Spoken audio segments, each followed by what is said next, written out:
तीन भाभीयों की एक ननद। साक्षी, रोमा और गीता की शादी एक ही परिवार में होती है। उनकी एक ननद अनुराधा है जो घर में सबकी लाडली है। यही कारण है कि उसकी तीनों भाभियां उसे पसंद नहीं करती। एक दिन अनुराधा अपने बड़े भाई अनिल के पास जाती है। भाई, आप मुझे कॉलेज तक छोड़ देंगे? अरे, तुम इनसे क्यों बोल रही हो? ये अपने ऑफिस ही टाइम से चले जाए तो गनीमत है। तुम्हारे दो भाई और भी है ना, उनके साथ चली जाओ। साक्षी, मुझे ऑफिस के लिए देर नहीं हो रही, और हो भी रही होती तो भी मैं अनुराधा को कॉलेज छोड़ने जरूर जाता। तो ले जाओ ना, मैंने कब मना किया? अरे, अभी तो मना कर रही थी तुम। मैं आप ही की भलाई के लिए बोल रही थी, वरना मुझे क्या है, घुमाते रहो अपनी बहन को सारा दिन। चलो साक्षी, वरना तुम्हारी भाभी की बातें कभी खत्म नहीं होंगी और हमें सच में देर हो जाएगी। अनिल अनुराधा को लेकर चला जाता है। साक्षी किचन में आ जाती है। वो रोमा और गीता से कहती है, इन तीनों भाइयों ने तो अनुराधा को सर पर चढ़ा रखा है। मुझे बहुत गुस्सा आता है। हाँ दीदी, आप ठीक कह रही हो। मनोज भी उसकी सारी बातें मानते हैं। जितने रुपए मांगती है उतने रुपए दे देते हैं। और ऋषभ की तो पूछो ही मत। वो तो सुबह उठते ही अनुराधा का चेहरा देखते हैं और सोने से पहले भी ना उसका चेहरा देख कर ही सोते हैं। इस अनुराधा नाम की बला को अपने पतियों की जिंदगी से और इस घर से निकालना ही पड़ेगा। रात को तीनों के पति घर पर आते हैं तो तीनों उन्हें अनुराधा के खिलाफ भड़काना शुरू कर देती हैं। देखो जी, तुम अपनी बहन को थोड़ा काबू में रखो। मैं आज तक तुम्हें काबू में नहीं रख पाया। क्या कहा? दोबारा तो बोलना। अब कुछ नहीं, मेरी जुबान फिसल गई थी। आपकी जुबान कुछ ज्यादा ही फिसलने लगी है ना, संभाल कर रखो इसे। उधर रोमा अपने पति से कहती है, सुनिए जी, आप अपनी बहन को थोड़ा लगाम लगा कर रखिए। मैं तुम पर लगाम नहीं लगा सका तो उस पर क्या लगाऊंगा?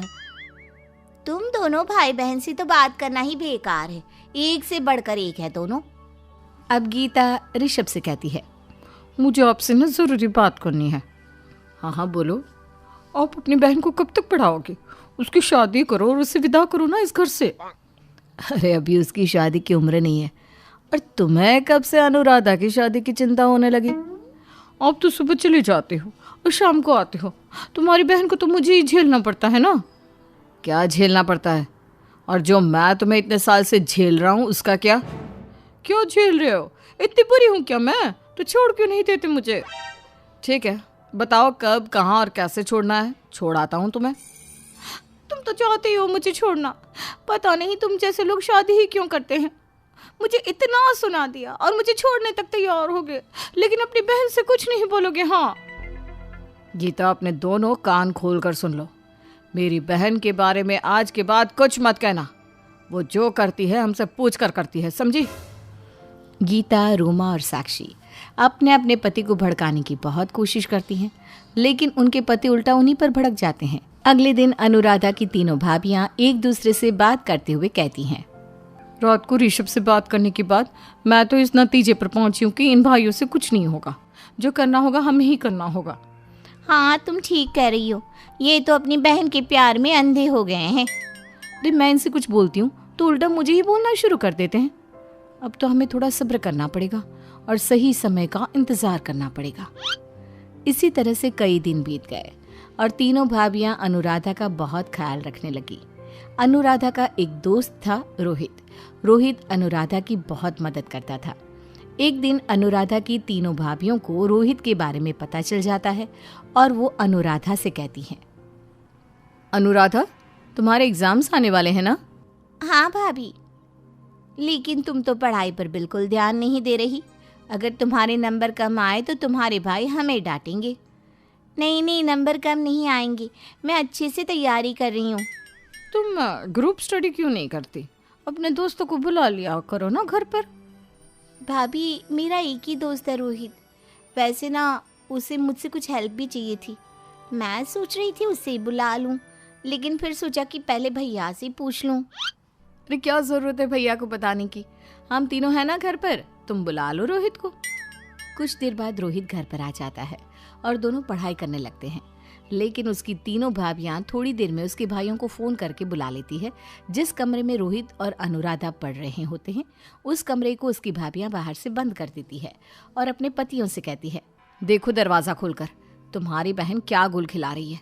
और भरोसा करो ना अपनी बहन पर, हमने कितना समझाया लेकिन तुम तीनों ने हमारी एक नहीं सुनी। अनिल दरवाजा खोलता है तो अंदर अनुराधा और रोहित होते हैं। उनके सामने किताबें रखी होती हैं। अनिल अपनी बहन से पूछता है, तुम इस लड़के के साथ कमरे में क्या कर रही हो? हमने तुम पर इतना भरोसा किया, तुम्हें इतनी छूट दी और तुम ये सब कर रही हो। अनुराधा, तुम्हें ये लड़का पसंद था तो हमसे पहले बोल देती, ये सब करने की क्या जरूरत थी। अनुराधा ने अपने भाइयों को समझाने की बहुत कोशिश की, लेकिन उसकी बात पर किसी ने भी विश्वास नहीं किया और उसे घर से निकाल दिया। अब अनुराधा की तीनों भाभियां खुशी खुशी रहने लगी। अब जाकर मेरे दिल को सुकून मिला। हाँ, और अब हम चैन से रह सकते हैं। कितना काम करना पड़ता था उस अनुराधा की बच्ची का। हमसे अपने खुद के काम तो हो नहीं पाते और उस महारानी को खिलाना पड़ता था। ये तो पता है हमें कि तुम अपना काम भी नहीं कर पाती, लेकिन तुमने ये बात स्वीकार आज की है। हाँ, अगर सब्जी बनाएगी तो कटवाएगी मुझसे, कपड़े धोएगी तो सुखवाएगी मुझसे। साक्षी और रोमा गीता का मजाक बनाने लगती है। अनुराधा की तीनों भाभियां खुशी खुशी रहती हैं। एक दिन अनुराधा के तीनों भाई बहुत निराश होकर घर पर आए। तुम सब अपना अपना सामान बांधो, हमें आज ही ये घर खाली करना है। घर खाली करना है? लेकिन क्यों? ये घर तो हमारा है ना। नहीं, ये घर, जमीन, जायदाद, ये सारी प्रॉपर्टी हमारी नहीं है। ये सब कुछ अनुराधा का है। मम्मी डैडी ये सब कुछ अनुराधा के नाम करके गए हैं। हमारा गांव में जो छोटा सा घर है, हमें वहां रहना होगा। हम तीनों भाइयों के नाम बस वही घर है। तो आप लोग किसी अच्छे वकील से बात कीजिए ना। माँ बाप की जायदाद में सभी बच्चों का बराबर से हिस्सा होता है। हम जो कर सकते थे हमने किया, अब कुछ नहीं हो सकता। हमें ये घर छोड़कर जाना होगा। इस तरह अनुराधा की तीनों भाभियां और भाई गांव चले जाते हैं। गांव में उन्हें बहुत सारी परेशानियों का सामना करना पड़ता है। गांव में लाइट नहीं आती।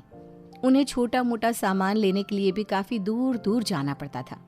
मसाला सिलबट्टे से पीसना पड़ता था, कपड़े हाथ से धोने पड़ते थे। और अनुराधा के तीनों भाई शहर जाते तो कई कई दिन तक गांव नहीं आते थे। दुखी होकर अनुराधा की तीनों भाभियों ने अपने पतियों से कहा, सुनिए जी, हम तीनों अनुराधा से माफी मांग लेंगे। उसे कहिए कि हमें दोबारा उस घर में रख ले। अरे तुम क्यों माफी मांगोगी? माफी तो उस अनुराधा को मांगनी चाहिए। हाँ, अगर हमें इससे भी बुरी हालत में रहना पड़े तो हम रह लेंगे, लेकिन अनुराधा से कोई रिश्ता नहीं रखेंगे। हमने उस अनुराधा को इतना प्यार किया और उसने हमारे साथ विश्वासघात किया। उसने आपके साथ कोई विश्वासघात नहीं किया। हमने ही रोहित को घर बुलवाया था। हाँ, हम चाहते थे कि आप अनुराधा से नफरत करने लगो और उसे घर से निकाल दो। इसलिए साक्षी दीदी ने अनुराधा के कमरे का दरवाजा बंद किया था। अनुराधा की तीनों भाभियों की सच्चाई सुनकर तीनों भाई गुस्सा होने की जगह मुस्कुरा रहे थे। अपने पतियों को इस तरह मुस्कुराता देखकर तीनों हैरान हो गई। तभी साक्षी ने पूछा, आप तीनों हम पर गुस्सा करने की जगह मुस्कुरा रहे हो?